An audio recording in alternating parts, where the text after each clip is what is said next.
pengasuhan pelayanan dan gizi. Di sini saya akan mewawancarai Bu Fitri. Pertanyaan yang pertama, kalau boleh tahu Bu, kira-kira kapan ya panti ini didirikan dan apakah ini di bawah naungan asuhan? Panti ini didirikan pada tahun 2017, sudah 8 tahun berdirinya, dan ini sebagai Majelis Pelayanan Sosial Pimpinan Pusat yang merupakan awalnya itu PP yang melakukan untuk ide pendidikan ini itu oleh Bapak Rafael langsung Bapak Ketua Panti Asuhan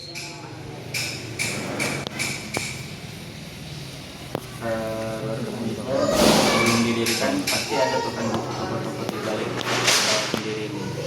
Kira-kira siapa pendirinya dan apakah itu? pendirinya itu pimpinan pusat Muhammadiyah, tapi yang memperkuasai itu ide untuk didirikan Panti Asuhan ini Bapak itu karena melihat kota Medan ini adalah kota yang besar, di mana di situ ada upaya untuk melindungi anak sebagai permasalahan sosial yang dihadapi, di mana ada penelantaran, korban kekerasan, sehingga panti ini perlu didirikan. Yang namanya itu Panti Baisyah Muhammadiyah. Dalam panti asuhan ini, kira-kira panti asuhan memberi fasilitas seperti apa ya Bu buat anak-anak? Apakah mereka juga sekolah seperti anak lainnya? Anak-anak kita tentu kita berikan fasilitas. Kalau tiba saatnya di usia sekolah, maka kita akan sekolahkan di sekitar panti ini. Ada yang TK Aisyah, kalau TK-nya, kalau SD-nya SD Muhammadiyah yang ada sekitar pimpinan daerah Cemaling. Nah, ini kan di bawah Muhammadiyah. Apakah dalam panti ini memiliki nilai-nilai berkaitan dengan Muhammadiyah atau nilai-nilai tertentu? Tentu ada nilai-nilai Muhammadiyah yang mana dalam Al-Ma'un ya, itu kan dikatakan bahwasanya melindungi anak-anak yang terlantar ya, merupakan sebagai wujud tanggung jawab terhadap kehidupan kemanusiaan sebagai warga negara.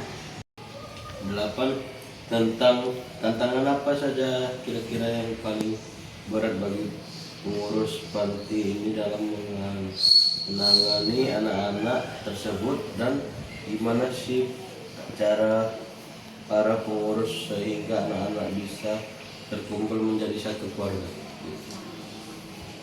Tantangan terberat itu yaitu karena anak ini adalah berbagai macam kasus yang masuk di sini.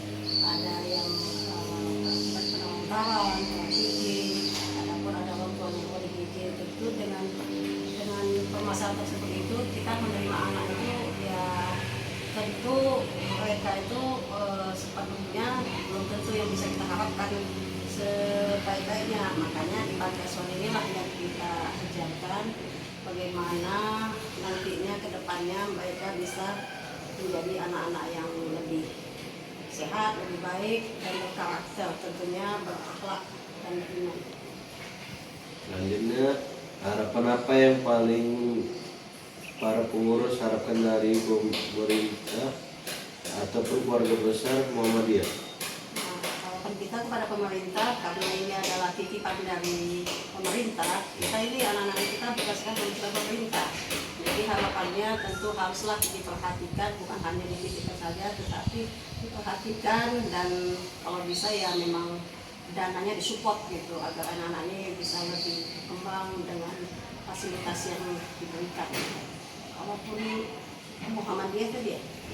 Nah, kalau Muhammadiyah tentu karena ini di bawah naungan persyarikatan, kita harapannya juga berharap Muhammadiyah memperhatikan amal usahanya, agar amal usaha ini berjalan dengan baik dan anak-anak ini dalam ini menjadi ya, anak-anak yang bisa mencapai cita-citanya lah.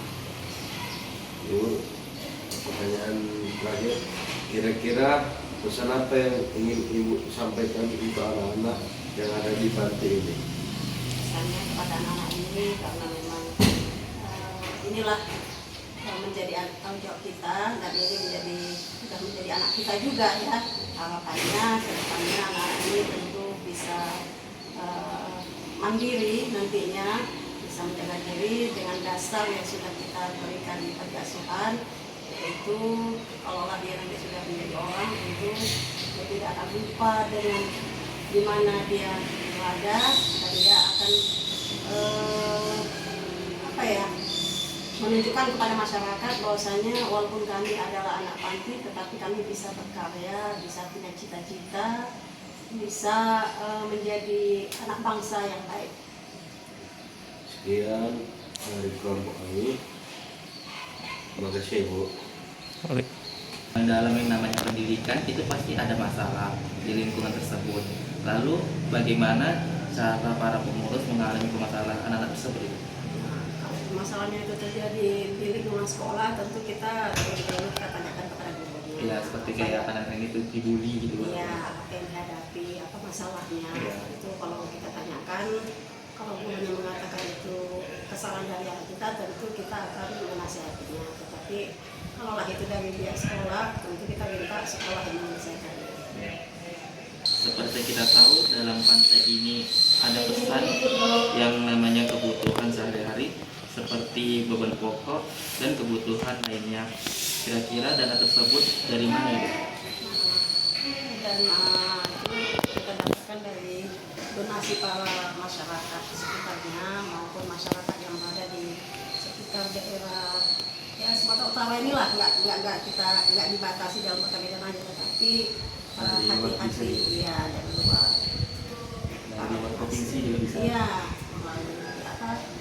dari rekeningnya, dari media sosial juga. ya, itu kalau dari Muhammadiyah alat semua itu dalam 1 bulan itu sekitar 1 juta. Apakah ada peran dari masyarakat setempat atau dari perserikatan dan perkumpulan Muhammadiyah dalam membantu dana tersebut? Ya, ada tentu masyarakat tersebut ada membantu ya, dan sifatnya berbentuk sembako ataupun berbentuk